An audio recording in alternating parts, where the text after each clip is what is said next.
मित्रों, भविष्य दर्शन चैनल में आपका हार्दिक स्वागत है। भविष्य दर्शन चैनल आपके लिए लेकर आ रहा है द्वादश भाव में राहु और केतु के फल। आज इसी संदर्भ में हम बात करते हैं तृतीय भाव की। तृतीय भाव में राहु और केतु के फल पर। तृतीय भाव जो है हमारा कुंडली का, ये पराक्रम, बाहुबल एवं भाई बहन का प्रतिनिधित्व करता है। इस भाव के अन्य नाम हैं सहज, पराक्रम, भ्रातृ व सहोदर। तृतीय भाव से जातक के पराक्रम, बाहुबल, छोटे भाई बहन, नौकर चाकर, धैर्य, शौर्य, उपदेश, यात्रा, चतुराई, वचन, आभूषण, व्यापार, उद्यम, परिश्रम, योग में रुचि आदि का विचार किया जाता है। शारीरिक अंगों के रूप में फेफड़े, श्वसन तंत्र, कान आदि का विचार भी इसी तृतीय भाव से किया जाता है।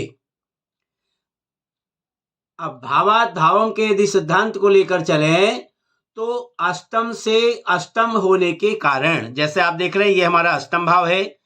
इस भाव से यदि हम गणना करते हैं तो अष्टम से अष्टम होने के कारण, यानी कि ये हमारा 8वां भाव हो जाता है। यहां से हम गिनती करेंगे 1, 2, 3, 4, 5, 6, 7 और 8, यानी कि अष्टम से अष्टम हो जाने के कारण जातक की आयु तथा यानी कि चतुर्थ भाव जो है हमारा, ये माता से द्वादश हो जाता है।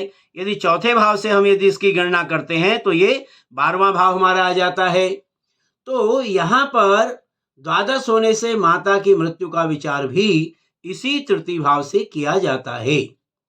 इसी प्रकार यदि हम देखें एकादश भाव से पंचम होने के कारण 1, 2, 3, 4 और 5, यानी एकादश भाव से पंचम होने के कारण यहां पर ज्येष्ठ भ्राता के भाव से, ये एकादश भाव में हम ज्येष्ठ भ्राता भाई बहन को देखते हैं।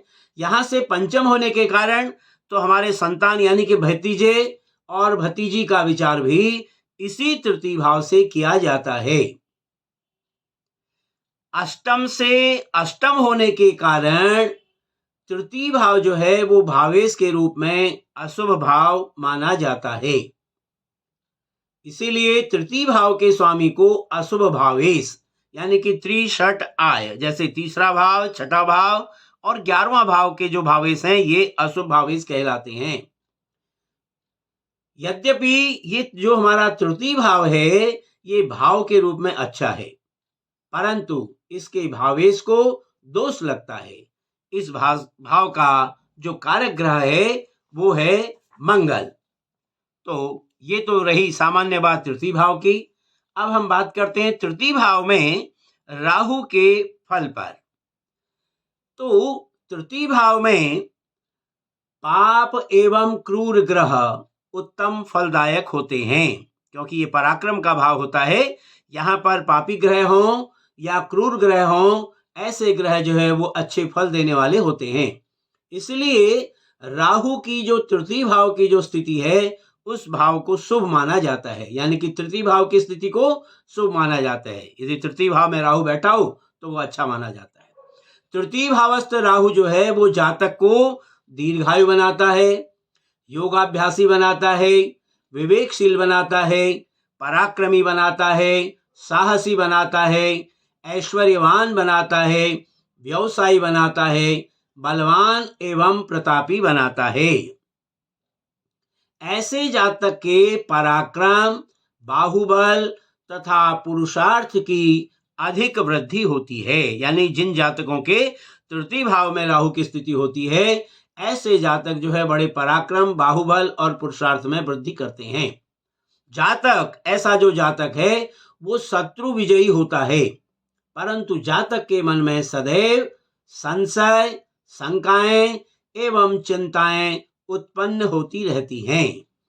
ऐसा जातक परिश्रमी होता है, प्रवास में उसकी रुचि होती है। लेकिन तृतीय भावस्थ जो राहु है वो भाई बहनों को और चौपायों के लिए अशुभ माना गया है। भ्राता भगिनी का जन्म न लेना या हो करके मृत्यु हो जाना ये राहु के प्रभाव का ही परिणाम है। यदि ऐसी स्थिति में तृतीय में, तो इसी प्रकार से तृतीय भाव में राहु भी जो है वो मिश्रित फलों को देता है। ऐसा जातक भीतर से चिंतित होते हुए भी चिंताओं को प्रकट नहीं होने देता। जातक को कर्ण रोग होते हैं। तृतीयस्थ राहु जो है वो अल्प संतानदायक भी होता है। यदि मिथुन राशि में यदि राहु हो तो ये उच्चस्थ राहु माना जाता है, इसलिए शुभ फल अधिक होते हैं और अशुभ फलों में कमी होती है। यदि यहाँ पर राहु जो है मिथुन राशि में उच्च राहु हो। इसके विपरीत यदि धनु राशिस्थ राहु हो, यानी कि नीच राशि में राहु हो यहाँ पर धनु राशि में, तो ये अशुभ फल अधिक देता है और शुभ फलों में कमी करता है। सिंह, कन्या, कुंभ, मीन में अपेक्षाकृत शुभ फल, जबकि मेष राशि में, वृषभ राशि का, कर्क राशि का राहु, तुला राशि का राहु, वृश्चिक राशि का राहु एवं मकर राशि का राहु यदि तृतीय भाव में हो तो वो अपेक्षाकृत अशुभ फल देता है। राहु का जो फल है वो लगभग शनि के समान होता है। ऐसा जातक तुरंत निर्णय लेने में समर्थ नहीं होता। प्रिय मित्रों, यह थी बात तृतीय भाव में राहु की। अब हम बात करते हैं तृतीय भाव में केतु की स्थिति पर। तो तृतीय भाव में जो केतु है, यहाँ केतु का होना भी जो है तृतीय भाव में शुभ माना गया है। ऐसा जातक तेजस्वी होता है, बड़ा बली होता है, पराक्रमी होता है, धैर्यवान होता है, भोगी होता है, ऐश्वर्यवान होता है, चंचल प्रकृति वाला होता है, लोकप्रिय, मित्र विवादी, भूत प्रेत भक्त, परंतु वायु रोगी, मानसिक चिंता से ग्रस्त रहता है एवं भाई के सुख से रहित होता है। यहाँ पर भी तीसरे भाव में जो भाई बहनों का भाव है, ये यहाँ पर राहु और केतु की स्थिति जो है वो भाई बहनों के लिए शुभ नहीं मानी गई है। ऐसे जातक को बहन का सुख प्राप्त होता है। वायु पीड़ा होती है और बाहु में दर्द की शिकायत जो है प्रायः ऐसे जातक को बनी रहती है।